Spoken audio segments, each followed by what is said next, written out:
Thank you for joining me here this Thursday evening. I appreciate you guys taking the time out of your Thursday night and your week to sit in on this webinar. And this is the first webinar in the Build Your Run series, and we're going to cover injury prevention. Awesome topic, very important in the running and endurance world. A lot of misinformation out there, so I'm hoping we can dig a little deeper into research and provide you some evidence-based strategies to see the best results possible with your running. If you don't mind, for a second here, please silence any cell phones or technology. A lot of good information I want to get through, so making sure to minimize distractions. That was perfect. And do me a favor and click the Q&A function. You'll see, depending on where that floating panel is on your screen, could be at the bottom of the screen, could be at the top of the screen, there is a Q&A button that at any point through this, if you want to ask a question, ask me to clarify anything specifically, please use that Q&A function there and type a note in there directly. Joe, just so you know, I did get your message a second ago, and I will be getting back to you with that one as we get into the presentation. At the very end, we'll be raffling off 1 free month in the Healthy Running Program. We'll talk about that more in a second. So hopefully the animals stay quiet here for the next hour, and let's get started. So with this webinar here, what I want you to learn today, again, not just talking about what are the specific things you should be doing, but looking at that background information, the most common injuries associated with running, what risk factors could potentially be increasing your risk of suffering from a running related injury. And then we'll dive deeper into the specific strategies. I want to talk about foam rolling, static stretching, and strength training, how those fit in when it comes to injury prevention, just to make sure that at the end of this, you're making the best decision possible for you to see longevity in the sport of running. There has been a very good and unique article out several years back on footwear, which I want to touch on. Obviously, footwear is a very, very in-depth, complicated industry now when it comes to running shoes. So I'm going to take a very basic approach to that for you. Okay, so just so you guys know, a lot of people, when they register for this webinar, had questions as far as how do I run better to minimize injury? What exercises do I need to do? This webinar will be providing you a lot of the background information. What does the research currently tell us in regards to injury prevention? What do we need to know? And then we're going to dive deeper into those specific questions on exercises, areas of the body to target, and then also looking deeper into running form specifically. What things do we need to change or adjust with our running to be more efficient on the road to reduce the likelihood of injury? So I will be sending you guys the link with those tomorrow, most likely, or early next week. Before we get started into the content, let me take a second and introduce myself. My name is Garrett McLaughlin. I am a licensed athletic trainer and movement/strength conditioning coach in the West Bloomfield, Michigan area.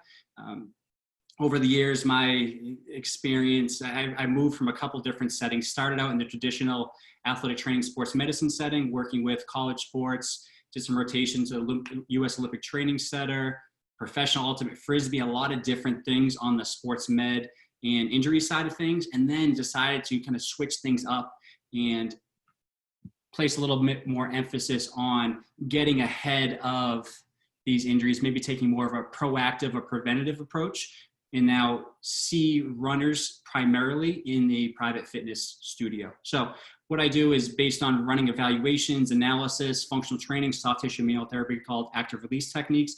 How do we use these things, really look at the body from more of a function-based standpoint to create programs to either alleviate pain or improve performance through various ways of training. So let's get us started here into the content today. What to expect from this webinar. This is a deep dive into the research. It's my goal to simplify that for you today. So we're going to reflect on what some of the literature says. One thing that I kind of went back and forth on when creating this webinar is what recommendations should I give people? I see a lot of people throwing out different strategies, different ideas to people that are not based on the research, what we currently know. So I wanted to minimize my personal opinion as much as possible, tell you what we currently know in terms of injury prevention so you can make the best decisions possible moving forward. So big question, is injury prevention actually attainable? Okay, can we prevent injuries? Only way we can truly prevent a running related injury is to stop running. A lot of the research shows that anywhere from 20 to 70% of runners get hurt each and every year. I understand that is a huge range, right? I mean, 20 to 70, you're probably thinking to yourself, wow, that's pretty drastic, right? 2 out of 10 to 7 out of 10. There's a lot of different research that's been done on running related injuries. So you'll get a lot of variability within that range when it comes to injury rates. Why? Because there's so many different risk factors involved. We have a lot of personal risk factors, biomechanical, running. There's a lot of different things we need to weigh in. The biggest thing to take from this is you cannot eliminate injuries altogether. There's just no possible way. But if we understand that running comes with a risk, we understand our risks involved, our risk factors for us specifically, we can learn how to mitigate those risks as best as possible to hopefully, moving forward, again, see a reduction in injury, or, potentially we can implement some of these strategies that I'm going to share with you today. So when you do suffer from some kind of injury, since we know it's very likely, the severity of that injury is a lot less. So as we get into the main content here, what you're going to notice throughout this webinar, there's different research articles cited. So you'll see it says right there, what are the main running related musculoskeletal injuries by Lopes et al. And a date. That's just telling you that I'm actually taking this information directly from a research article. This is not my information from my daily role as athlete trainer and strength conditioning coach. This is what the research is telling us. And then at the bottom, you'll see there's a quote there. This is a very good, usually good conclusions drawn from the research article. So to understand how best to prevent or reduce the likelihood of injury, we need to first understand what are the most common running related injuries. What are we actually trying to prevent? Okay. So for injuries here, first one, medial tibial stress syndrome, which some people like to term or call shin splints. Very general term in vague in a lot of instances, but talking about pain directly right around the shin bone there, the tibia, could be irritation of the periosteum, the fascia lining around the bone. Some people tend to group in post-tib tendinopathies, the early signs of stress reactions and stress fractures. So a lot of things typically get grouped into that, but we just know it's a stress-related injury right around that tibia. Next up, we have Achilles tendinopathy. So the Achilles is a very strong and dense tendon that connects the calf complex with the heel or the calcaneus. Very important when it comes to energy storage and release for runners, for push-off and propulsion. Okay, so it's another common area that is injured for runners. Third, everyone's heard of plantar fasciitis before. I'm sure you felt some kind of foot pain at the plantar aspect of your foot. Again, debate now whether this is actually an inflammatory injury, a fasciitis or a fasciopathy, but that's a common site of injury for a lot of runners. Lastly, we have patellar tendinopathy. So the patellar tendon is, if we think in the front side of the thigh, we have the quadriceps, we have the patella or the kneecap, and then we have that connection, that nice strong tendon that connects the kneecap to the tibia. That is the patellar tendon. So interesting thing is, if you look at all of these injuries and where they're located, and going into that quotation at the bottom there, these lower limb injuries are predominantly located at the foot, ankle, lower leg, or knee. So generally running related injuries are knee down. And that's important because we need to really direct our injury prevention strategies at the right area to see the best results. So risk factors, if we look at which factors actually increase our risk of injury, a lot of different research, very conflicting in many ways here, but try to really simplify this for us. A lot of times we think of doing too much as potentially being harmful and increasing our risk of injury. We also need to look at it from the other end of the spectrum. So different running related characteristics, if we look at training volume and training frequency, if you're not doing enough in terms of your actual running program, that could be just as likely to increase your injury risk as doing too much. So if you look at those two glasses there on the left side of your screen, we have that full glass and that barely full glass there, are almost empty, however you want to look at it. And if we pour more water into that full glass, good chance that will overflow. But if we look at that glass that's barely has any water in it, and we're looking at that's the amount of training we're actually doing within our program. If we're training for a half marathon, full marathon, ultra, whatever the distance is, if you're not doing enough to really increase the your tissue's ability to withstand and respond to the demands of the sport, there's a good chance that you're going to exceed that tissue's threshold for failure. So we need to make sure we're in that right range of doing enough training without doing too much. Research actually shows that if you are running less than 2 hours per week or less than 2 sessions per week, your risk of injury actually greatly increases. Important thing, and something I'm going to talk about a few times within the webinar today, research shows that half of all running related injuries are related to training errors. So that's very interesting. A lot of people, I feel like, come to me and say, I was injured. Can you identify what the reasoning is? Where's the problem? What's my weak link? Instead of actually looking at their training program specifically. Some other research studies, which we'll look at in a second, show 60 to even 70% of all running related injuries are due to the training itself. So if you are immediately looking at those biomechanical, those personal factors, you could potentially be missing a lot of the main reason behind why you're injured in the first place, and that's not following a proper or structured training plan. Awesome study here, Nielsen et al. He's done a lot of research over the years on running injuries, running programs specifically. So what we're going to look at in this study is your injury risk associated with a specific training error. Like I mentioned, anywhere from 50 to 70% of all running related injuries are due to training errors. So let's look first at the training program, how that's designed, and what the mistakes people usually kind of fall into, which could predispose them to injury, so we can understand how to run more effectively. Okay, so first up, we have sudden increase in running mileage, and then also a sudden increase in running speed. This all goes back to looking at that glass of water, right? How much can your tissues tolerate? If we are increasing our mileage too much, we are reducing the chance for that tissue to respond and adapt in a positive way. And we're more likely to cause some kind of issue, some kind of injury as a result of that.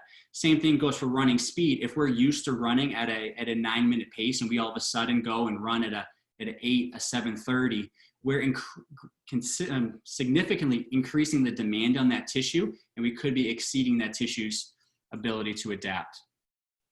So what was very interesting from this study is there's actually specific injuries that are linked to increasing running mileage too quickly. So research showed that if you're increasing running mileage at approximately 30% per week, which is a very big increase when it comes to overall training volume, some of the common injuries that you are more likely to see: IT band syndrome, patellar tendinopathy, patellofemoral pain syndrome, glute med injury or tendinopathy, hip bursitis at the lateral aspect of the hip, and then what I talked about earlier is the most common for runners, medial tibial stress syndrome. So if you're someone who has experienced from one of these injuries in the past, it's important to realize that there's a good chance that that injury was a result of increasing your mileage too quickly. So we know how to proceed a little bit more since we're classifying these specific injuries with increasing overall training volume within your program too much.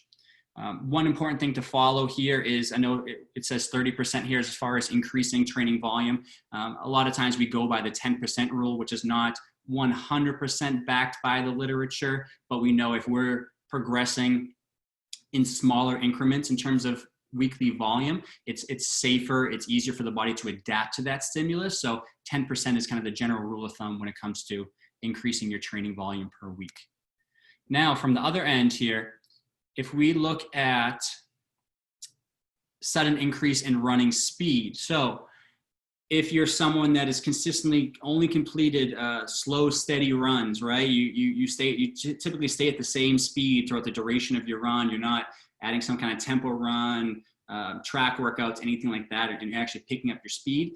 If you incorporate a sudden increase in speed beyond the body's ability to adapt to that greater intensity, some of the injuries you're most likely to see are Achilles tendinopathy, hamstring strains, tibial stress fractures, hip flexor strains, calf injury, calf strains, or plantar fasciitis. So again, these are some common injuries that I see from a lot of runners. I actually just recently worked with a woman coming back from a post-tib tendinopathy. So we're looking at more of a calf injury, a deep calf muscle there.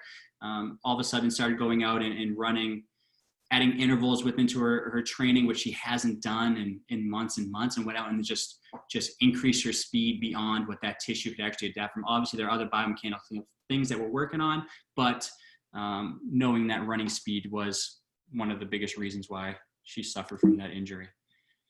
So now Gallo et al. Says 60% of running related injuries are due to training errors. Again, very important to make sure I harp on this once more.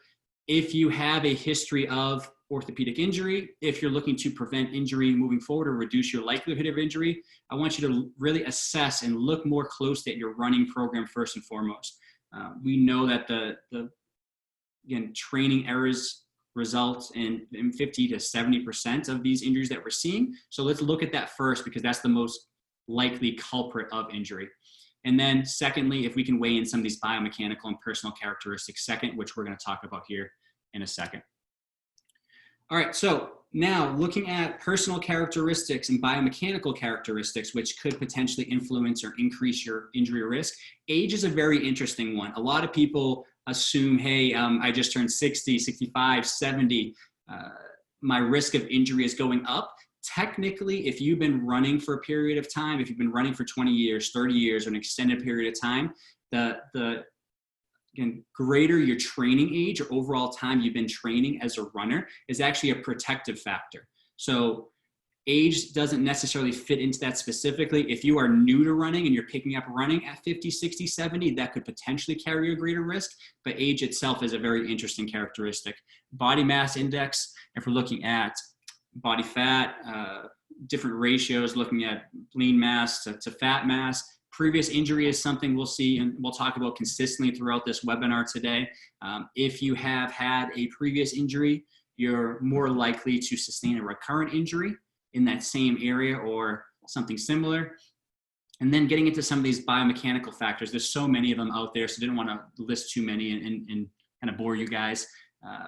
Atypical foot pronation, and more specifically overpronation, hip adduction, if you look at the position of the hips, pelvis, hips, if that hip and that foot are coming down more underneath towards the midline of the body, if we have a narrow step width, internal rotation at the hips, so if we have more of a turn-in position at the knees and the feet.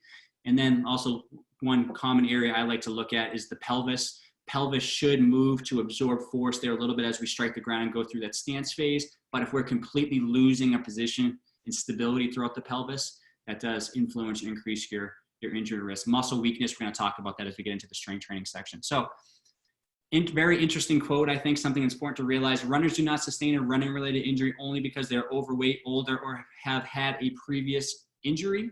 Running related injuries can only occur when people practice running, right? That's why it's called a running related injury. So we could have all these personal and biomechanical factors going on unless you are running and challenging your body to that limit to really expose some of these things. I mean, we need to look at the running and the running programs first and foremost. Okay, so important training principles. Actually, let me see one second. Let me see if we have any questions here in that section. Okay, so research shows that not enough training significantly increases your risk of the occasional recovery week. Yeah, so Katie had a great question. So she asked, research shows that not enough training significantly increases your risk. Is the occasional recovery week 2 days of the week okay? Perhaps once every 2 months. If we're looking at a recovery week, that's certainly fine. Just understanding that when you get back into your training plan, you've taken a step back slightly. We don't just jump right back in where we were. We realize this is where we were before the recovery week. This is what we jump back to. I need to find what is that in between mileage or intensity to build back up when it comes to my training plan. So recovery weeks are definitely fine. So what I want to do here is incorporate a little poll, quiz you guys, keep you guys awake. So throughout this webinar, I have a couple questions I want to ask you guys, see how well you do and how well you've been paying attention. This is the first one, a couple very simple questions that I'm going to launch on the screen here right now. First question, all you have to do is select the right answer. Where do the most common running related injuries occur? Your choice here: lower back, hamstring, hip, or below the knee. Pick the best option there that you think based on what we covered so far. Increasing running mileage by 30% or more per week is associated with a greater risk of injury. Is that true or false?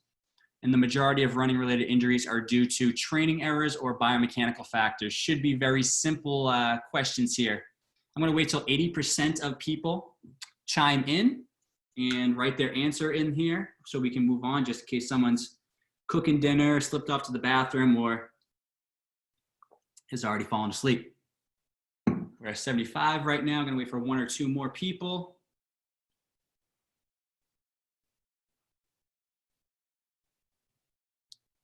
Get a couple, some mixed answers here. 79%, 82, perfect. All right, we're gonna close the poll.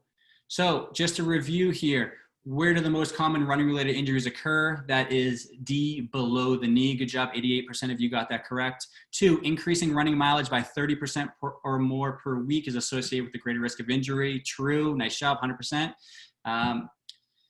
3, the majority of running related injuries are due to training errors. That should be A there. Again, we know anywhere from 50 to 70%. So we're gonna say that's the majority of it if we start to weigh in personal and biomechanical as those other two factors. Didn't even share that with you, sorry guys. So there we go with the answers right there, just so you can see that as we move on here. Okay, so now let's look at a couple important training principles, things to think about with your program that really translate to hopefully reducing your risk of injury moving forward. First one, specificity. I think a lot of people are doing things in a general way. What I like to tell people, general strategies get general results, right? If you have a history of injury, if you're trying to prevent injury, you really need to take a deeper dive into what does my running program, does my strength training program, do all these things work together in a good way to address my individual strengths and weaknesses, right? We want to make sure we're not just doing random things and hope they stick. It has to be as specific as possible to your individual, your body, your training, and your goals moving forward. So specificity is super important in the running world. Progressive overload. Going back to your training program, strength training program, in a very gradual and progressive way, you want to increase the demand on the body. If we think of most traditional running programs, if you're training for a half marathon, we're going from 6 miles. If we think of long run, 6, then 7, then 8, then a drop week, and then we're building back up. We're progressively overloading the body in a slow and gradual way. We don't want to make these huge jumps. Going back to some of the old research we talked about a second ago, increasing your volume, increasing your speed too quickly. And again, instead of progressively overloading, we're suddenly overloading the system. That will lead to a greater risk of injury.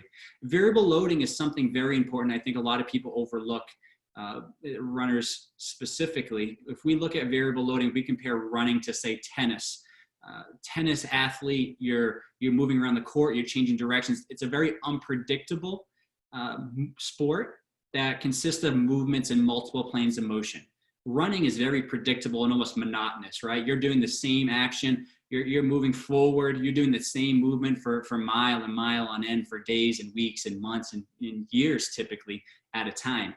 We need to introduce different stresses, different loads on the body to preserve what we call movement variability. We want to have this foundation, this healthy ability to move in multiple planes of motion, to be able to absorb force and distribute force properly, because that's going to be more protective as we get deeper within our running. Lastly, respect your injury history. Something super important. If you have injuries in the past, highly recommend, and hopefully you fully have gone through the rehabilitation or physical therapy process. I see a lot of runners that will rest, that will drop their mileage, and then they'll get back into it where they're feeling better, not really knowing if they've actually resolved that injury. And is it a resolution of the injury, or is it just the absence of pain, right? So respecting your injury history, making sure you fully rehabilitate or return from that injury the right way. And then as you move forward with your strength training program, addressing those weak links to those previous injuries within your program itself. Let me just look through a question here. So Yukio had a great question. How long does it take for injuries to show up? Are some injuries more immediate than others? Yes, definitely. Some things, we have a lot of, potentially there could be some underlying things that go on for days, weeks, and months without actually creating any kind of painful stimulus. I mean, pain and injury or tissue damage are not synonymous. There's actually a lot of good research showing us out there that just because you have tissue damage or just because you have pain, they don't correlate specifically. So that's something that you could have these underlying factors and underlying things that could be predisposing you for a long period of time until you actually feel pain. Some other things are rather acute. If you do just quickly push that tissue beyond its ability to respond positively, so we're breaking down that tissue more than it's repairing, I mean, your pain stimulus could happen rather quickly. So if we look here, if we look at injury prevention strategies, the things I want to touch on specifically are foam rolling, static stretching, and strength training. These tend to be the key things that I hear from most people when they talk about injury prevention, that they incorporate in their program with the hope to prevent their chance of injury moving forward. Or they say, hey, I've never had an injury because I stretch, or because I foam roll every day, or strength train. So let's dig into that a little bit more and really understand how valid these are as injury prevention strategies. First one we're going to talk about, foam rolling. So super common in the running world, foam rolling, self-myofascial release. We have vibrating foam rollers now, trigger point guns, a lot of different things to address the soft tissue, right? For our purposes here, we're only going to talk about foam rollers and massage sticks. That is kind of what's included in the research that I pulled from here today. So just so know that going into it. What is foam rolling for those of you that don't know? Looking at the two videos there, I'm demonstrating foam rolling in a couple different areas. The first one at the top there, foam rolling through the calf, and then the bottom going through the lats and some of these rotator cuff muscles, teres minor, teres major, infraspinatus there off the scapula. Foam rolling is a form of self-massage, which the targeted musculature is rolled and compressed utilizing a foam rolling device. So foam rollers, sticks, massage bars, all included as we talk about foam rolling.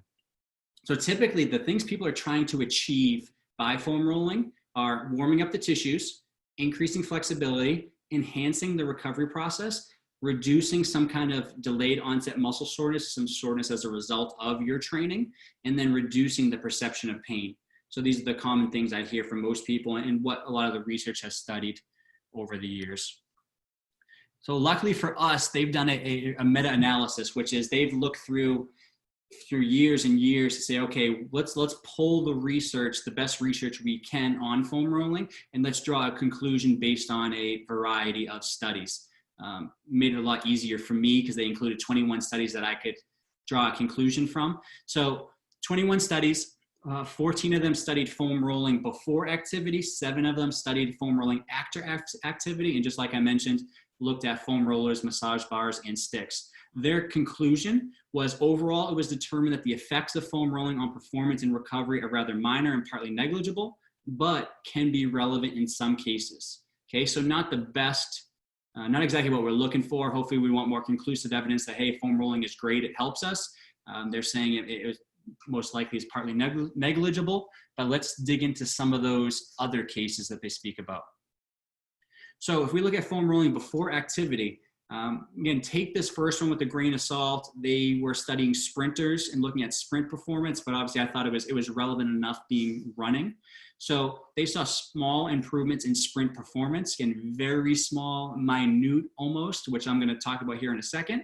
And they actually also found a temporary increase in flexibility. So if we're looking at, does foam rolling increase speed? Does it increase flexibility?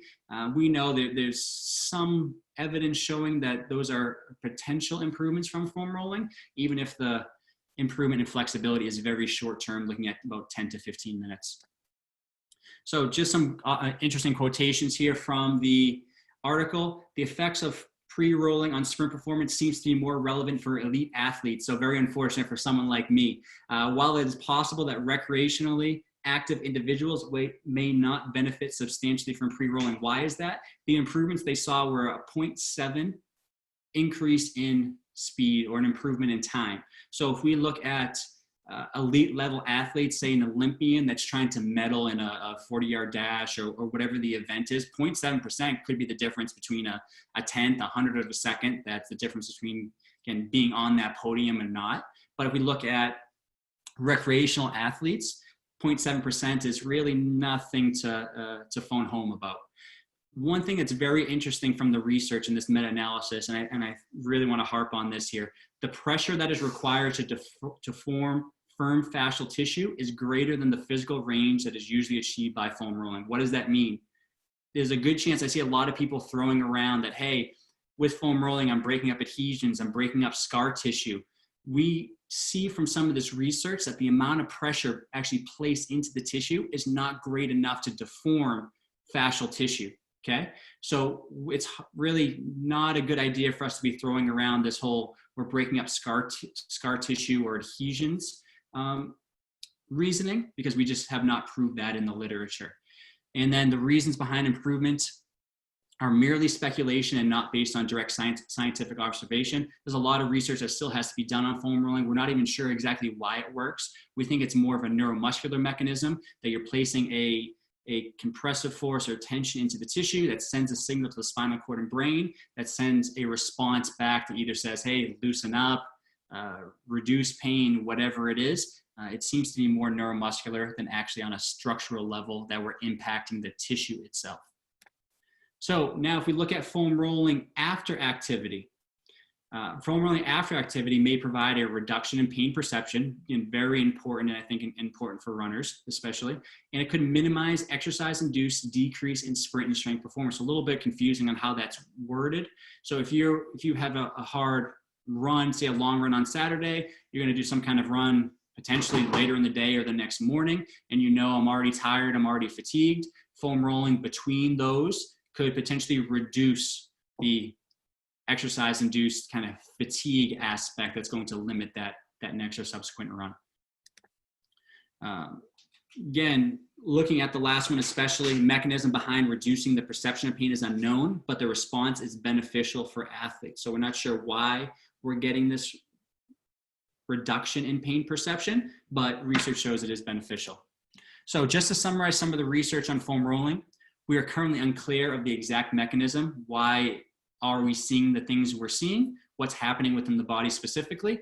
One big thing that I always go back to when people ask me, how much should I foam roll, for how long, how many times per day? There's no consensus right now on duration, speed, depth, or frequency. So we need to make sure, and it's more so towards personal preference. If you're going to foam roll, you have to kind of find what works for you, because there's no clear-cut explanation of this is how long or how often you should do it. One thing that I usually tell a lot of my clients, a lot of the research when it comes to recovery, pain perception, flexibility, better backs up a movement related strategy. So your strength training, your mobility, these other things than foam rolling. So that's usually what I tend to push when it comes to more of an injury prevention and flexibility approach. If you're going to foam roll, it's important to move after you foam roll, showing that some of those benefits in terms of flexibility only last for about 10 to 15 minutes after foam rolling. I see a lot of people that foam roll every single day, don't do anything after foam rolling, and say, hey, I feel great while I foam roll, I feel great after, but I need to do it every single day to see those benefits. You most likely need to incorporate some other movement related strategies to see more long-term benefits. So just to wrap up here on foam rolling, the existing literature thus provides some evidence to support the utilization of foam rolling in sports practice. However, the limited evidence should be considered prior to integrating foam rolling as a warm-up activity and a recovery tool. Again, some evidence, is it enough? That's kind of up to you to decide.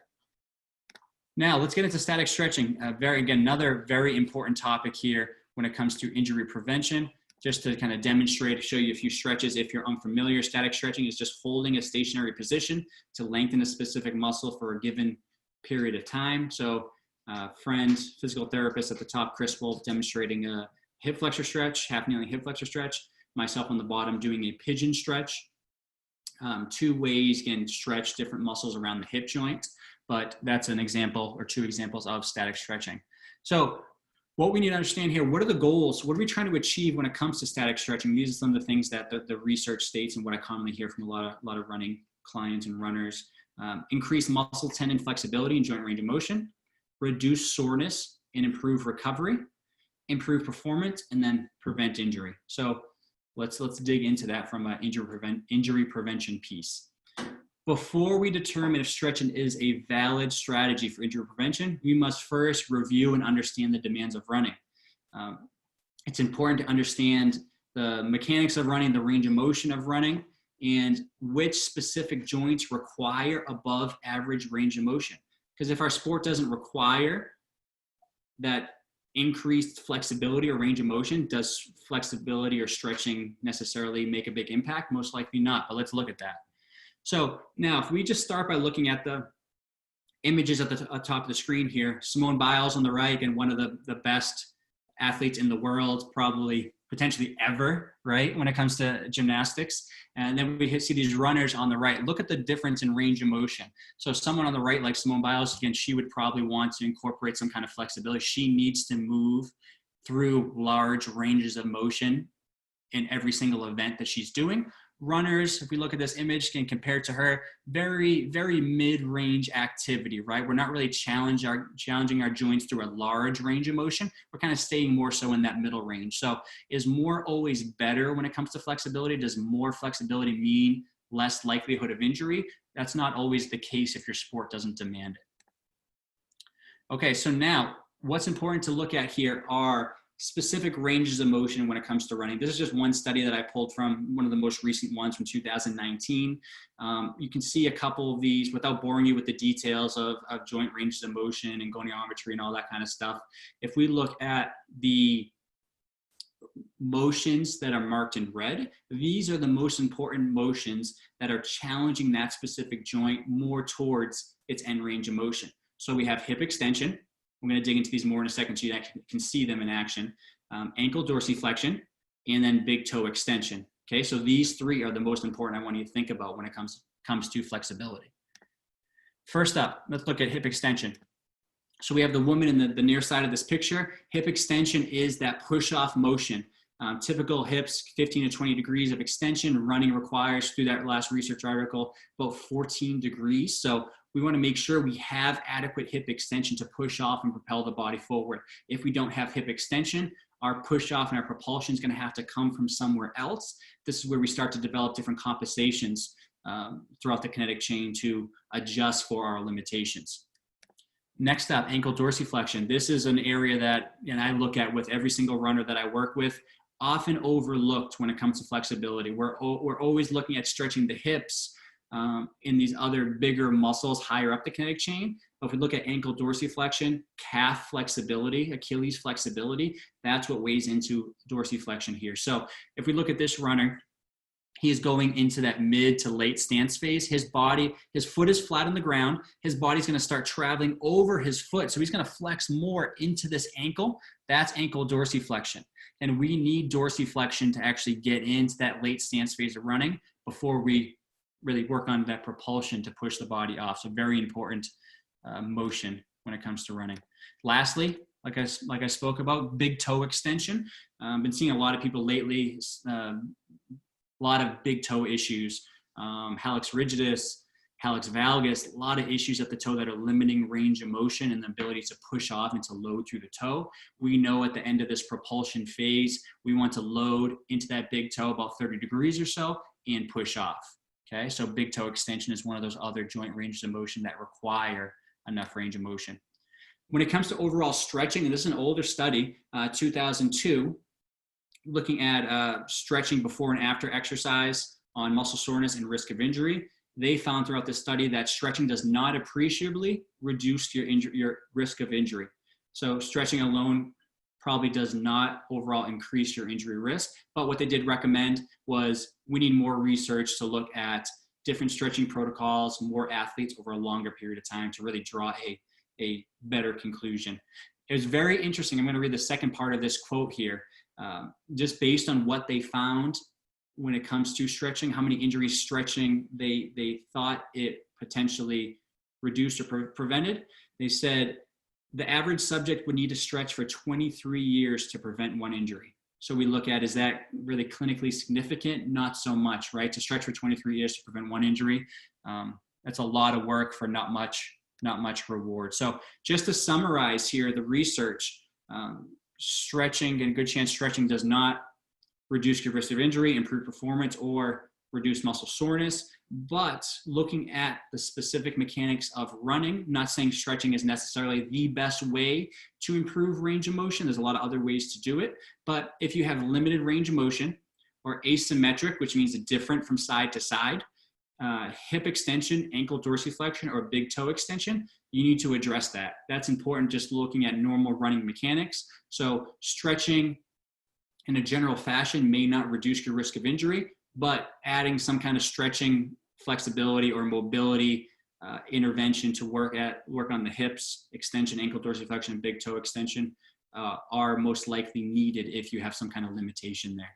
One thing I want to just wrap up with here with static stretching, and I want you to ask yourself, is it tight because the muscle is shortened? So does that muscle actually shortened and unable to fully lengthen? Is that why you feel tight? Or is there some other compensation going on throughout the kinetic chain? A lot of times we subjectively feel tightness, which could be fatigue, which could be muscle imbalance, which could be weakness.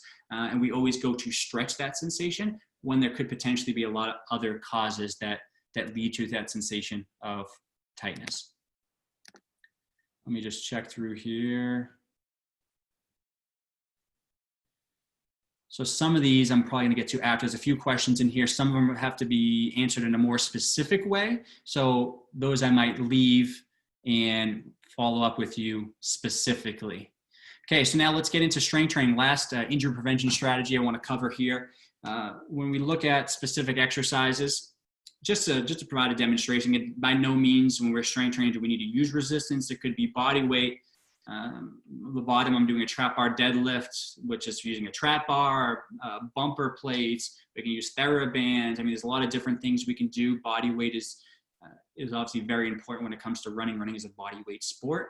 So what is strength training? Physical activity utilizing body weight or equipment to target a muscle, tendon, joint, or bone to improve that in some way. Goals of strength training, typically, when you're looking at the research and hearing from a lot of my running clients: increase muscle strength, endurance, and power, improve balance and stability, improve performance, and then prevent injury. Again, a lot of people saying, hey, you need to incorporate a strength training program to prevent injury. We'll dive into that in a second.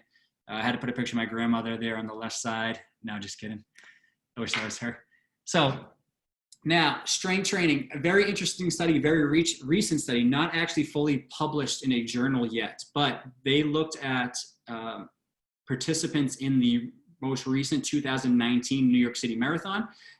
What they did was select a group to go through a 12-week strength training program, and then select a control group that had performed see the dog starting to act up again, a group to perform no strength training at all. And what they thought was the group that went through and completed the strength training would decrease the rate of overuse injuries and actually improve their finishing time. So we're looking at injury prevention and performance, okay? What they found from this study was there was a very high rate of injury among first-time marathoners. So this just goes into, if you're doing something for the first time, you're increasing distance, you're running a new race, which you've never run that distance before, the rate of injury typically increases for that new event or that new distance. What they found was a self-directed strength training program did not decrease overuse injuries. So those people that went through the 12-week strength training program and did not go through the strength training program, their injury rates were very similar. I mean, it was almost within a percentage point.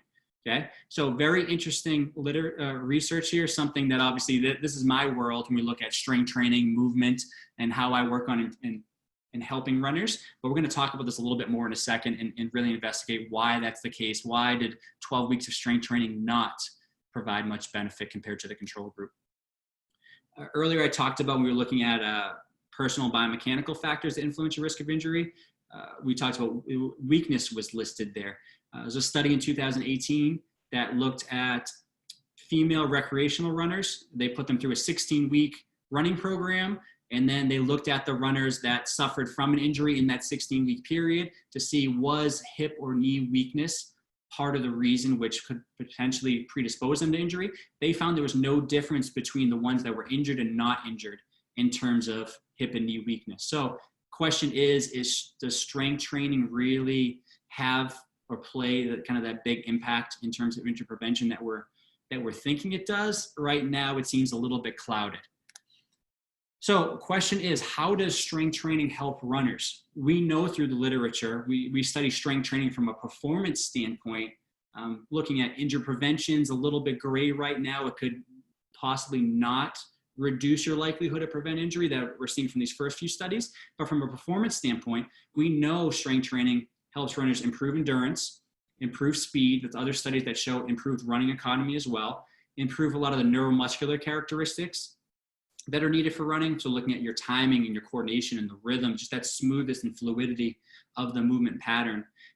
Strength training obviously prevents the decline in bone and muscle as we age. So looking at different age-related disorders like your osteoporosis, osteopenia, and sarcopenia, if we're losing bone or muscle mass, if we can prevent that as we go, then again, if we have more bone or more muscle mass, we can see better results in terms of performance. Lastly, increased tolerance to repetitive loading. Obviously, running is a very repetitive, predictable pattern. Through strength training, we can increase the tolerance to those loads to help offset those loads throughout the kinetic chain. A very interesting article. This is from Rich Willey and Irene Davis, they've done tons of research on runners over the years. And I think this is the one that really brings things together for us. So they wanted to know, does increased strength and single leg squat re-education translate to an improvement in mechanics while running? So now we're looking at, does strength training, if we work on strength training and specifically getting people at being stronger and more stable on one leg with a single leg squat, which is one of the movements that's the most similar to running, does this translate to improved running form and running mechanics? What they found over this 6-week study, putting runners through their specific protocol to improve hip strength and hip stability, balance, and all those key areas, they found significant gains in hip abductor and hip external rotation strength. So very good, stronger hips, and they found improved single leg form. So people were able to maintain the position of their pelvis, maintain the alignment of their leg. They were more stable. They were more balanced. Those are all things that I know I work on with all my clients to make them hopefully better runners in the process and less likely to be injured. But what they found was very important. Even though they found improved alignment, better pelvic control in single leg squat, these are some biomechanical risk factors of injury, there were no changes to actual running mechanics themselves. So I think that this is the biggest thing to take home when it comes to strength training. Just because you are stronger, just because you are more stable, better balanced while performing that strength training program, those exercises specifically, we still need to incorporate some kind of running retraining to get those improvements in strength and stability and balance to translate to our running program.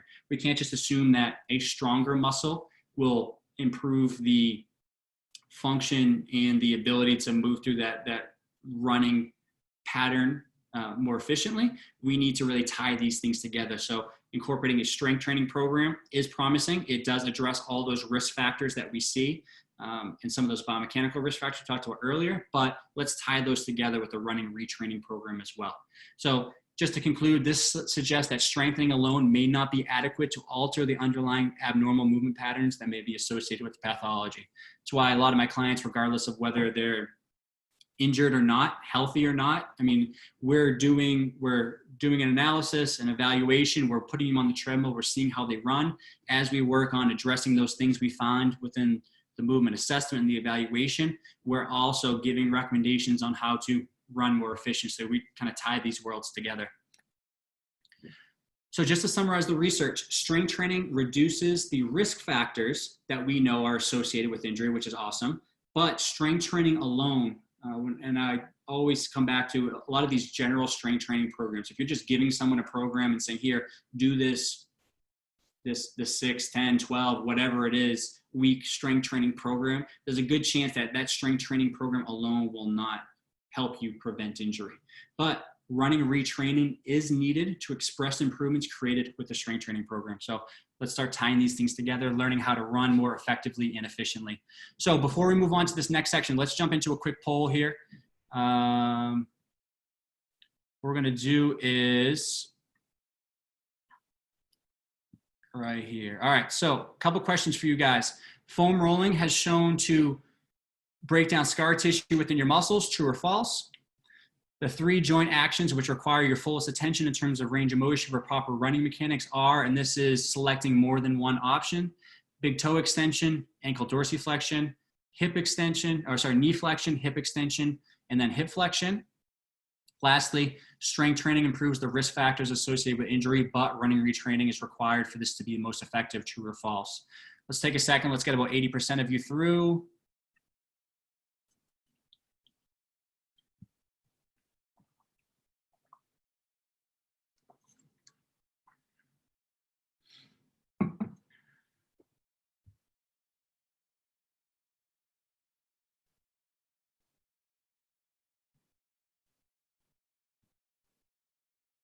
So Scott said, a question from earlier that I missed. You didn't touch on preferred running surface. I didn't, just wasn't specific enough. Wanted to add that in there as a risk factor because that's what the study provided, but wasn't specific in this instance with the strategies I was going into. So I can definitely follow up with you about that. All right, let's get one more person voting. 78% have voted. Let's end the poll. All right, so let's look at this here. Foam rolling has been shown to break down scar tissue. That is false. We've shown that foam rolling doesn't provide enough force to form firm fascial tissue, is exactly how it was written. The 3 joint actions which require your fullest attention: big toe extension, ankle dorsiflexion, awesome, most people got that, and then hip extension, so that'll be A, B, and D. Strength training improves risk factors associated with injury, but running retraining is required. That is true. All right, guys, so let's move on here. Last thing I want to talk about here to get us wrapped up, next couple minutes, and answer some questions. Footwear, very interesting article out on the role of footwear. Again, running shoe industry is huge, right? Everyone's looking for, again, a better pair of running shoes to run faster, prevent injuries, look cool in the process. Role of footwear when it comes to running: provide support, shock absorption, correct biomechanical faults, improve performance, and prevent injury. So very interesting article back from 2015 looking at what's called, will be an easy way to understand it, can parallel use of different running shoes decrease running related injury risk? So if you wear more than 1 pairs of running shoes, can you reduce your risk of injury? Very interesting to think about here. We're not talking about, hey, I wear a Saucony ride. I'm going to get 2 of those same shoe and I'm going to wear those and mix between those same shoes. I'm talking about, well, can I wear maybe a Brooks Launch and a Glycerin? Can I wear a Hoka and a Saucony, or a Nike and an Adidas? 2 completely different types of shoes rather than the same brand and model, but 2 separate ones. So what they found was if that single pair of shoe was worn less than 58% of the time, so if you're wearing 1 primary shoe about half the time, you could potentially reduce your risk of injury by 39%. So that's huge. So the people that wear the same exact shoe, that just rotate that out every 200 to 300 miles, but it's the same shoe every single time. This goes back to that whole variability principle. What wearing different pairs of shoes does for us, because these shoes are made of different densities, structures, geometry, different characteristics go into actually making these shoes, is it alternates the running pattern just a little bit. It provides different loads and different forces on the foot up the kinetic chain to act more as a protective factor when it comes to injury. Okay, so another important thing from this study here, and I kind of show a picture of Roger Federer, one of my favorite athletes ever, but participation, they also found that participation in other sports was also found to be protective. So in my opinion, it's the same reason why the multiple pairs of shoes helps reduce the likelihood of injury, is because if you're playing different sports, you're exposing the body to different demands, different stresses, different loads. That has a protective factor against injury. And then lastly, something we talked about several times, previous injury is one of the most significant risk factors. So if you have been injured in the past, making sure you properly rehabilitate to prevent injury in the future. So Chris had a great question. Can a shoe cause an injury? At 100%.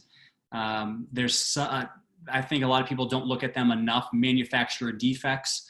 And definitely, Chris, I can point you to, or anyone else that's interested, feel free to email me after this. I had a friend, he's a sports chiropractor out of Denver, Colorado. He just did a whole series on shoes specifically, that show you how to really self-assess and look at your running shoes to see if there's any manufacturer defects. I would love to, if anyone's interested in looking at that, so you can not just get fitted for your shoe and test your shoe out in the store, can you look at those key components of the shoe to see if there's any kind of defects before you purchase them. but 100%, yes, shoes could also contribute to injury if there's some kind of manufacturer defect. So roll of footwear, summarizing the research, what I recommend, wear multiple pairs of shoes. Obviously, it comes with a hefty price tag, just the way these are, what these cost these days, and I understand that. If you can wear 2 pairs, 3 pairs, and intermix these, obviously they won't break down as much, but you're going to vary the loads on the kinetic chain, which will be more protective. Play other sports. Plain and simple, what we're recommending a lot of the youth athlete these days, be a well-rounded athlete first and foremost, and then specialize. It has more of a protective effect, adds different loads and different stresses on the kinetic chain to build healthier, stronger muscles, tendon, bones, and overall movement competency. And if you suffer from an injury, go through that rehab process, address that properly, because regardless of, even if you're rehabbing that properly and going through that process, a past injury will make you more likely to suffer from a future injury. So how to best move forward with this information? First thing you need to do is really identify what are the personal and running related risk factors. What are those things that that could potentially influence you specifically in your injury risk? Look at your running program. How is your running program structured? Is it structured in a way that's designed for you and your ability level? Is it general, something you pulled off the internet? I definitely recommend touching base with the running coach specifically, getting one designed for you. That is the most reliable way, thinking that 50 to 70% of injuries happen due to training errors. I always push people to, let's figure out the running piece first, then let's go to some of these personal biomechanical factors second. Next, determine if you feel the benefits from foam rolling and static stretching. Like we talked about, the research on do they actually prevent injury is very gray right now. If you like foam rolling and you like stretching and you think it helps you, I would continue to do it. If you're not doing these things and you're wondering, should I foam roll or should I stretch? At this point, I probably would say no. There are other strategies that are probably more worthwhile for you, like looking at your running program, running analysis, running retraining, and strength training all grouped together. And lastly, work on improving strength, power, stability, and balance, but at the same point, retrain proper running mechanics and look at your running form, because that's an important factor here. So as we wrap up here, like I told everyone, I want to make sure I get you guys out of here, answer questions for those of you that want to stay. I am giving away 1 free month in the Healthy Running Program. What we would do is identify your weak links, analyze running form, create a running retraining, a strength training, injury prevention program, how all those things are bundled together. Usually I sell this program for $149.99 for one person here. I'd love to give that person a free month in that program just to hopefully provide some extra value. Say thank you to those of you who are sat through this webinar with me today. So I'm just going to put up another poll. All you need to do in this poll here is, if you are interested in entering your name into the raffle, just going to ask you yes or no. Do you want to enter for 1 free month in the Healthy Running Program? And we'll talk about designing that program specifically for you with running assessments, running analysis, strength training, all of that. And then if you do not win the raffle, look at the second question. A lot of people write yes or no without actually looking at it. Some of you had questions on here that I cannot answer because they are too specific for answering kind of in this general setting. If you have questions specifically and you want to schedule a time to talk about them and actually maybe jump on a Zoom call, perform some self-assessments, talk through your history, what your question is now, I'm happy to do that free of charge just to provide extra value and point you in the right direction. So if you're interested in maybe sometime next week or the coming week, scheduling a discovery call just to talk and learn more and individualize some strategies for you, yes or no in that second question there.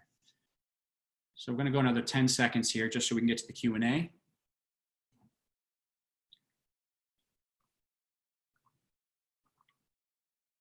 Wait, 72%, 76%. Let's see if we can get one more person. Perfect. Sorry for that last person if I cut someone off. 80% have voted. All right, guys. So to get us started into the Q&A, and I just want to say it right now is 6:59 Eastern time. We're just at about an hour here on the webinar. So for those of you that have gotten everything you need from this webinar, I appreciate you being here tonight. For those of you that have additional questions, feel free to ask them now. There were a few questions from the registration of the webinar that I want to dive into here that I think will segue nicely into some of the next webinars as well. But make sure you guys are aware that the strength training and plyometrics webinar, which will be the next step on this information. How do we work on improving performance, preventing injury, looking at some of those risk factors we talk about when it comes to strength training. How do we put together a proper strength training program? That will be on June 7th, and then running mechanics will come up on June 21st. So goal is, how do we put all this information together? I cannot cover it all in one webinar. How do we put all this information together as best as possible to kind of teach you in a step-by-step way how to improve your running? So one question I want to get into here, and feel free, add some questions into the Q&A right now. We'll try to get to a few over the next couple of minutes or so. Carrie asks, what areas of the body should I strengthen to increase speed and distance without injury? So obviously something we're going to dive into more in that strength training webinar. Some of the key areas: calves, hamstrings, and quads. Calves are really the powerhouse muscle group when it comes to running. I would definitely focus on that. Working on, if you're looking at speed and distance, so getting faster, I would definitely recommend some type of plyometrics, either some kind of heavier strength training or plyometrics. One big term that we think about when it comes to running speed is what's called motor unit recruitment. So we want to target as many muscle fibers as possible, because that will improve the ability of that muscle to really transmit force and to be powerful and explosive. So that's heavier strength training exercises if you have the means, if you have the resistance at home. If you don't, doing some kind of plyometric movements that are more body weight but explosive, quick jumping movements. Richard asked, glute strengthening for injury prevention. So glutes typically, if we look at what muscle groups we're kind of taxing the most when it comes to running, glutes are always thrown out as one of the most important. In reality, the calves, the hamstrings, and the quads are a little bit more superior to the glutes. I definitely recommend hip bridging exercises, Romanian deadlift, traditional deadlifts to strengthen the glutes. Also recommend looking at the hip from a stabilization standpoint, glute medius minimus, the lateral aspect of the hip external rotators. They help provide stability and alignment of the legs. As you strike the ground, knees not collapsing in, foot's not collapsing in. So looking at the glutes from a stability standpoint, shock absorption standpoint is very important. Jennifer, the second of your question here, strengthening exercises to prevent injury, which we'll go more into that second webinar. How to protect the knees. First and foremost, when it comes to protecting the knees, I would look at running form, specifically stride length. Are you overstriding? We know if that foot is landing too far out in front of the body center of the mass. So if we looked at, okay, is the foot landing underneath the knee, or is the foot landing out in front of the knee? As soon as that foot starts landing out in front of the knee, a lot of that force is going directly into the knee joint. So we want to work on increasing cadence, bringing in your stride length just a little bit. We know that if you increase your cadence by 5%, you can reduce the load and the stress on the knee by up to 22%. So I would look at running form and running modifications first, but then just overall strength, calves, quads, patellar tendon, hamstrings, and just that surrounding area. Pat asked, how to prevent future injury of a previous injury? Good question. I go back to the whole specificity principle. I would 100% make sure you understand what caused that injury in the first place. Again, we look at specific injuries. They may not be caused by that area. Could be other limitations, weaknesses, imbalances throughout the kinetic chain that predispose you to that. So we want to make sure we're not just waiting till that area is pain-free. We're going through the rehab and physical therapy process. We're fully rehabbing that injury, which sometimes takes us 3, 6, 12 months to fully get through that, to build that tissue back up. And we're addressing the other underlying limitations that predispose you to that. That's kind of how I would go about that. But always keeping that front and center in your mind. That is something that I would always target within your strength training program. Even if you are pain-free, continue to address that as best you can. Tammy, does arthritis count as an injury? Yes, you could classify that as an injury or kind of an inflammatory condition. Arthritis in my knee, when it flares, I can barely walk. So for you, kind of what I talked about with the cadence earlier, I would definitely think about running form first and foremost. Are you overstriding? If you're overstriding, you're overloading that knee joint. A lot of force is going directly into the knee. So work on improving running mechanics, and then just a good strength training program to improve the tolerance to load, improve the shock absorption, maybe some basic jumping and landing exercises in the right dosage to help you better disperse forces. Katie, awesome. So something we kind of just talked about here. How about injuries from years ago that were not properly rehabbed? For example, soccer injuries from high school and college. These things linger. It's crazy to think. Most people do not disclose enough information. When I meet a new client and ask them, hey, what are some injuries you've suffered from in the past? Most people are very hesitant or just don't think these injuries matter later on. I see people that have ankle sprains as a kid that have limited ankle dorsiflexion that potentially causes knee pain or other issues throughout the kinetic chain. So a previous soccer injury is definitely something we obviously want to deal with properly. We want to look at, are there any imbalances because of that? Do we have different range of motion from side to side? Has that affected our natural movement, gait, and running mechanics? A lot of times these things linger and they cause more problems than we realize. So I definitely always recommend take a preventative approach, look at these things on the front end, deal with them properly, be aware of them, rather than kind of just going on your way and hoping for the best. All right, so for the last few of you, got a few people on here, still 20 people. I appreciate you guys hanging on. Any last questions here as we wrap up? Going to stay on for another 2 minutes or so. So if you have another question, fire away. Justin Kelly, how can you strengthen ankle mobility so that after you are finished running, you don't experience ankle pain or soreness? So with that, I think goes back to a couple different things. Stability of the foot. I'll post this one right here. Stability of the foot. How is your foot positioned as you strike the ground and throw it stance? A lot of times people feel ankle pain or soreness because they either are overpronating, they're wearing where they potentially need to be in a different style shoe, whether it's a motion control or a stability shoe, so their foot is not properly supported in that shoe. Could be strength, looking at calf strength specifically. There's a lot of different factors that could be going into ankle pain or soreness as a result of running. Joe, so Joe, if you're still on here, I'm gonna reach out to you directly with that one. That's a little bit more specific. All right, guys, so let's start wrapping up here. Oh, there you are, Joe, perfect. So I'm gonna reach out to you, Joe, about that original question that you asked before we got started, because we need to dig into that a little bit more. It'll be a little bit more extensive here than the general Q&A. So should you train with 2 sets of shoes and alternate them with training runs? So I don't think it matters necessarily how you do it, as long as you do it. Based on the research specifically, that runner wore 1 shoe for no more than 58% of the time. So if you had 2 pairs of shoes or 3 pairs of shoe, you're just making sure somewhere throughout the week you're changing them. I have some people that like to wear specific shoes for their long runs, certain shoes for their speed workouts, whether it's a tempo run or a track workout. So just varying them in some way, I think, is important. But the biggest thing when it comes to changing shoes or adding a brand new stress onto the body is we don't want to all of a sudden take that brand new shoe and go and run 10, 15, 20 miles with it. I definitely recommend going back to that progressive overload principle. You want to introduce that shoe in small bursts, gradually get the body to become a little bit more accustomed to that shoe, the different load that it provides.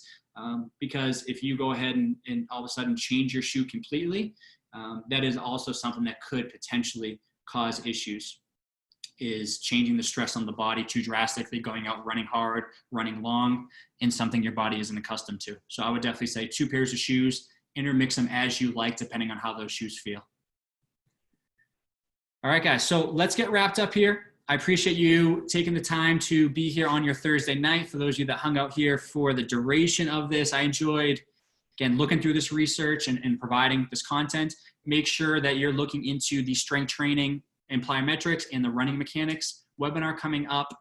Next Sunday is the strength training and plyometrics, and June 21st is going to be the running mechanics. This will help you kind of all the things we talked about here tonight. Let's actually take a deep dive into how do we execute these things to reduce the likelihood of injury, improve performance, and just be more efficient and successful overall as runners. So I appreciate you guys. Have a great night, and feel free to reach out with any questions. I'll be announcing the raffle winner tomorrow at noon. So thank you for taking the time to be here.